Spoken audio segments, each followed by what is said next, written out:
Hi. So today I want to talk about how you can get into hunting for around a budget about $500 and hunt all through the small game seasons, deer season, uh, basically waterfowl, anything you really want to do.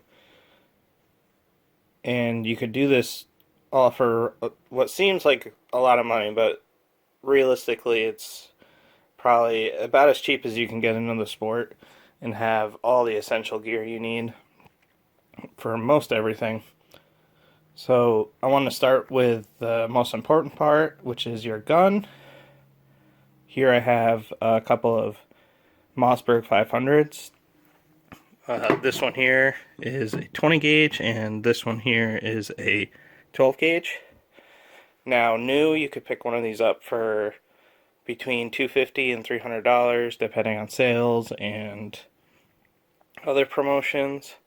Um, that's for the field model, and that's basically all you need. That comes with a full set of chokes, the field barrel, and I think that's it. But now I picked up this 20 gauge here for very cheap. I think I paid around $50 or $75 for it. Used, you'd probably at a gun shop, you'd probably expect to pay a bit more, but the deals are out there if you can't afford a new gun. Just make sure that you budget for chokes if that doesn't include a full set. If you can't afford the full Mossberg 500, I highly recommend you check out the Maverick 88 in a 12 gauge or 20 gauge. You could pick those up for around $200, and sometimes they go on sale new. So for around $200, you get a brand new shotgun with a full set of chokes. All right, moving on. Now, as far as what gauge you want to pick out, that's a matter of personal preference.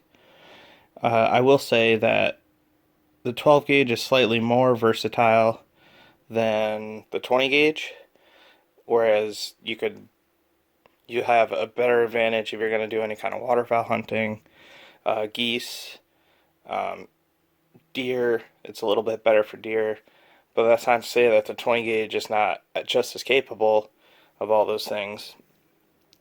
But if you're going to do more small game hunting, I'd probably lean towards the 20 gauge. And if you're going to do more big game hunting, turkey hunting, waterfowl, I would lean more towards the 12 gauge. So, the second most important part of your collection of hunting gear is going to be your clothes. And you can get by with just regular warm winter clothes um, if you can't afford camo, and there are other options out there if you want to kind of convert your regular clothes to camouflage clothes, either by buying cheap, um, like camouflage, like sweatshirts and sweatpants from like Walmart for like under $20, and like wearing those over your regular clothes. But if you want to get dedicated hunting clothes, I highly recommend checking out like Walmart or other big box stores in their hunting sections. You can get some really great deals, especially off season if stuff's on clearance. I got this jacket, which I use constantly, along with these hunting bibs right here. I use those 90% of the time that I'm going to be doing any kind of sitting for long periods. And I think I got the set for like 70 or $80 new. And I highly recommend checking that out, especially off season. I've seen some clearance stuff for like $30 for like a jacket, $30 for bibs, or even cheaper. Um, One piece of gear that you probably don't want to skimp out on, but you do what you got to do. But highly recommend a pair of insulated hunting boots. They don't have to be camouflage, but they should definitely be water resistant and insulated. It's going to be the piece of gear that you're happiest spending extra money on. The number one reason people end up cutting their hunt short is almost always because their feet are cold. Um, Another piece of gear that I highly recommend is getting a pair of gloves. These are just light. Uh, they're not even insulated gloves, but it's better than nothing sometimes when it's in the 30s. And then you can get something like this, a mitten style with the trigger fingers, um, for under $10. And I recommend both of those. Um, as keeping your hands warm is essential. And one more thing that I don't have here is some kind of hat or um, face mask. Uh, you could usually pick one up for 5-10 bucks. If you're prone to your face or nose getting cold, I highly recommend that. The last thing for as far as clothing that is, it's not essential, but it's highly recommended, is a pair of wool socks. Um, these will do wonders for keeping your feet warm, especially if you have a cheaper pair of boots that's not very well insulated. They also will insulate your feet even when they're wet, so regular cotton socks won't do that. So for the $3 or $4 a pair, it's highly recommended. Um, it's another thing that you'll be glad you spent the money on. So a piece of gear that I've discovered is basically essential in recent years is a backpack. Now, you don't have to spend a lot of money on one. You can just use one you have lying around, even just your old school backpack or whatever you have. It's almost essential that you have something to carry all your um, small pieces of gear, whether it's rope, water bottles, your hunting knife, extra gloves, extra socks. If you're small game hunting, you can use it to carry your game. But it's essential. You're going to need something for all the extra gear. You won't be able to fit it in your pockets. And if you have a place to keep all that stuff, you'll be happy that you can even carry that extra gear that maybe you would try to leave behind without it. Extra flashlights, first aid kit. There's the list is endless. And if you find that you need a bigger backpack, you can upgrade to something a little bit bigger depending on how long your hunts are going to be. But I highly recommend dedicating a bag to all your small hunting stuff. And it also helps that when you go hunting, you have all your gear in one place. You can just grab and go, and not have to worry about where you put your flashlight, where you put your knife. So yeah, dedicate a bag. If you gotta buy one, you could spend between $10 and $20 and be good to go. Now, the least essential, in my opinion, piece of gear that you might bring with you, but I highly recommend, is something to sit on. For under $500, you're probably not going to be hunting in a tree stand unless you sacrifice some other gear or you're given some stuff.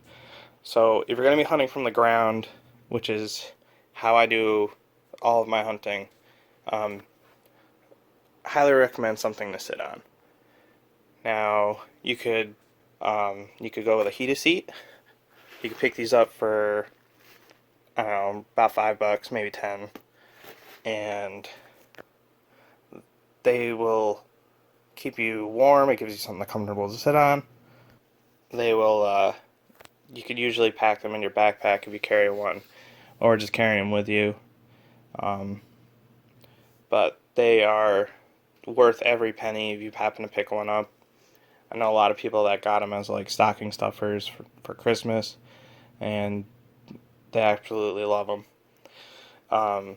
You can use that in conjunction with a little folder seat like this, or just the seat itself. I picked this one up for about $5. It folds up into a pretty slim profile, and you can just strap that onto your backpack or carry it with you.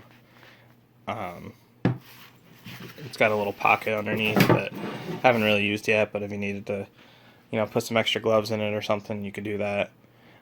Another option, this is probably the most expensive one I own, but it was still only like maybe $15.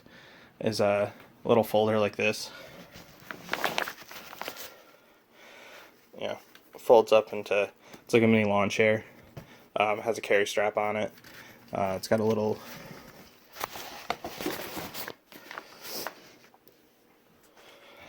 cup holder that actually it's pretty nice to have if you want to set your phone in it, or like a water bottle like it's meant for, but it's just nice to be there. I use this primarily for bow hunting or hunting from a blind. Same with this one. But any of these could be used with, just anywhere you want to sit. But comfort, this is a comfort thing. The more comfortable you're going to be, the longer you're going to be able to sit out in the woods. You're going to sit still better, and you're just going to have a more enjoyable experience. If I had to pick one of these, I would probably pick the heated seat, only because it's the most versatile as far as you can sit on the ground, you can sit on a log, you can sit up against a tree, and it's going to give you some insulation from the ground. It's better. It's just better than nothing. And if I had to pick one, I would pick that because it's the most versatile. But either of these other two are great to have as well. So a setup like this, with all your clothes, your bag, your gun, you'd be looking at spending around $300. That's getting the best deals, getting stuff used, what have you. But you could easily potentially be hunting for that amount of money, and that's going to have you hunting everything but archery. And usually small games open during archery, so you even have that option. But that's hunting deer, squirrels, rabbits, upland game, waterfowl, pretty much anything you could think of in the Northeast. A lot of people think it's crazy expensive to get into hunting, but all these purchases are essentially a one and done kind of thing. Until you wear stuff out, like your clothes are eventually going to wear out, your boots, but we're talking at least 5 seasons at all this stuff before you have to replace stuff. And then it's just replacing one piece at a time. It's not, you're not starting from the ground up again. And over time, you're probably going to upgrade stuff as you feel you need it. Eventually, you'll probably pick up a rifle dedicated to deer. Probably pick up a 22 if you really like small game hunting. Upgrade your boots, upgrade your clothes, get different clothes for different seasons. But this will carry you through, and you'd be able to be out there just about every day if you wanted with this setup. So I hope you enjoyed the video. If you have any questions or anything, you can comment. Please subscribe, and if you want me to post a video about any single piece of equipment, I could do that.